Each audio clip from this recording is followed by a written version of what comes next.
întrebat de ce am difuzat pe post imagini atât de zguduitoare ca cele care au fost prezentate în cazul Râmaru. Motivele sunt cel puțin două, stimați telespectatori. Primul dintre ele este că aceste fapte se întâmplă, se petrec, suntem vecini cu ele. Au loc în vecinătatea noastră imediată, pe aceeași scară cu noi, pe aceeași stradă cu noi, în același oraș cu noi sau în țara noastră. Și dacă până în 1989 ele nu v-au fost făcute cunoscute, iar astăzi le difuzăm, credem că merităm atenția, chiar și criticile dumneavoastră, dar în niciun caz o pornire de revoltă pentru faptul că le difuzăm, cu atât mai mult cu cât vă atenționăm că dacă nu puteți să le priviți, să nu le priviți. Al doilea motiv, să spunem că este același pentru care se devorează la început de săptămână publicații de genul celor pe care le voi aminti acum: Cazier, Infractorul, Infractoarea, Academia Infractorilor, Infractoarea MOV, Delict, Dracula, Monitor, Infractori de ambe spețe, infractori de ambe sexe, Senzații tari, Delicvența și mă opresc aici. 2251 de lei. O marcă germană, 1590 de lei. O liră sterlină, 3550 de lei. Un ien japonez, 21,87 de lei.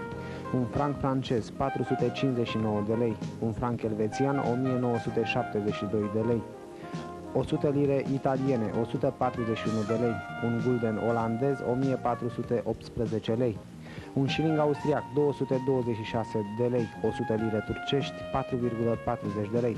Un echiu, 2919 lei și un drept special de tragere, 3364 de lei.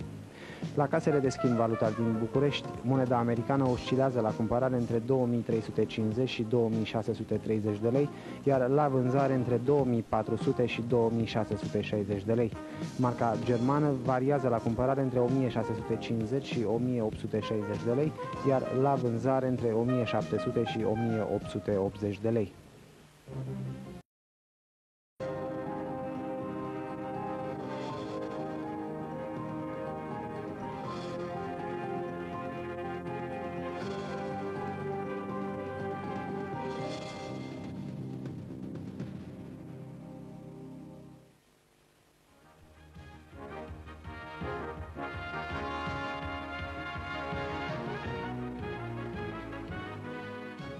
Doamnelor și domnilor, bună seara și bine ați venit la ediție specială. Primul subiect. Printr-o circulară emisă de conducerea Societății Naționale a Căilor Ferate Române în iulie 1995, toți angajații acestei instituții sunt obligați să nu dea niciun fel de relații în legătură cu activitatea lor. Foarte mulți funcționari păstrează cu străjnicie secretul profesional. Astfel, în timp ce siderurgia românească trăiește zilele acestea clipe de agonie din cauza lipsei de fier vechi, noi nu am reușit să aflăm câte tone din acest metal zac în depourile căilor ferate române. Aceasta ar fi doar o secvență din ancheta pe care vă invit să o urmărim în continuare. Așadar, cimitire pentru siderurgie. Reporter special, Oana Costea. Alo? Să trăiți! Crăciunescu sunt. Domnul director general, au sosit la mine în birou de la televiziunea Antena 1. Spun că vor să filmeze, au de filmat așa o zonă de est a țării de la București, spre Constanța, Turci. Ziceți-mi, da.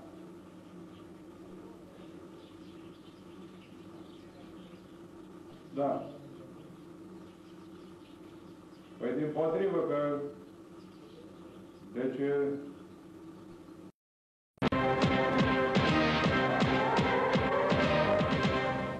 Ciocolată cu lapte și aromă de banane, cocos, portocale, căpșuni pentru copii și nu numai. Sorin Lulu, participați la tombola noastră. Societatea Comercială Izolatorul S.A., unic producător de șnururi din azbest, non-azbest pentru etanșări, produse din plută brută și plută aglomerată, dopuri, rondele, plăci pentru garnituri de etanșare, blocuri pentru izolații. Societatea Comercială Izolatorul S.A. produce covor PVC pe suport textil, folii din PVC, obiecte din poliester armat cu fibră de sticlă. Aveți nevoie de bani? Casa de Amanet București Alfa Invest vă stă la dispoziție. Vă așteptăm zilnic la sediul din Calea Dorobanți, numărul 73. Contactați Casa de Amanet București Alfa Invest și nu veți regreta. O nouă surpriză pentru copii. Cu ocazia Sfântului Nicolae, tombola Chiclets. Trimiteți într-un plic 6 ambalaje Chiclets de orice sortiment pe adresa Oficiul Poștal 42, Căsuța Poștală numărul 4, București, cu mențiunea pentru tombola Chiclets. Plicurile se vor trimite numai până la data de 1 decembrie 1995. Nu ratați ocazia de a participa la tombola Chiclets, ce se va desfășura pe 6 decembrie. Nu uitați, 6 ambalaje Chiclets de orice sortiment pentru a participa la tombola de pe 6 decembrie. Succes! Numai cu Fisan, pielea copilului meu este sănătoasă și catifelată.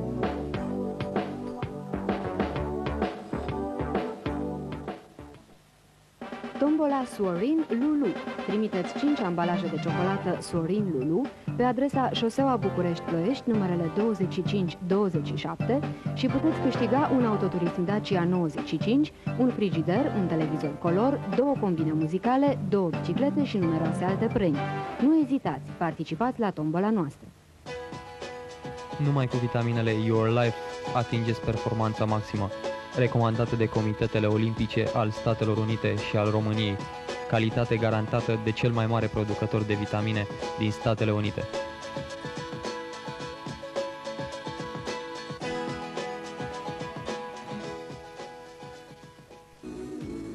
Trimiteți 5 ambalaje de produse Best Test pe adresa București, Căsuța Poștală 10 141 și puteți câștiga unul din minunatele noastre premii. Citiți cu atenție ambalajele și veți avea alte surprize plăcute.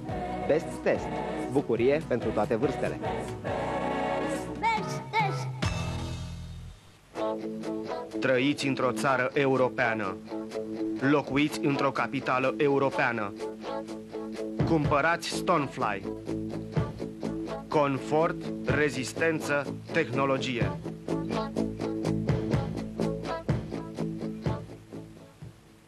Ciocolată cu lapte și aromă de banane, cocos, portocale, căpșuni pentru copii și nu numai. Sorin Lulu, participați la tombola noastră. Gemma Angro Center, spații comerciale moderne, amenajate, amplasate pe culoare protejate, complet acoperite. Containere pentru depozitarea mărfii. Un complex angro ideal, Gemma Angro Center. Gemma Angro Center, mult mai bine pentru dumneavoastră. Best Test. Napolitane cu cacao, gumă de mestecat cu surprize, ciocolată cu alune. Best Test. Bucurie pentru toate vârstele. Ziar de informații. Ziar de atitudine împotriva corupției și abuzurilor. Zilnic, interviuri și reportaje, știri de ultimă oră. Jurnalul Național. Niche, ciocolată cu lapte și alune. Niche, ce bun! Poi dirà, d'accordo, però qualcuno deve andare in Canada per il riconoscimento della salma di Sergio. E il signor Satti sicuramente manderà Casiraghi. Io partirò con lui. Mi pare una bella idea. Venga. Valeria, adesso devi fare il bravo bambino. Così il dottore ti guarirà. Vediamo un po' che cos'ha questo giovanotto. Mangia normalmente? Sì, e con molto appetito. Apri la boccuccia. Ha la gola molto arrossata e anche una leggera bronchite. Niente di grave. Che cosa devo fare? Le prescriverò degli antibiotici, un trattamento leggero. Se poi la febbre persistesse si potrebbe aumentare la dose.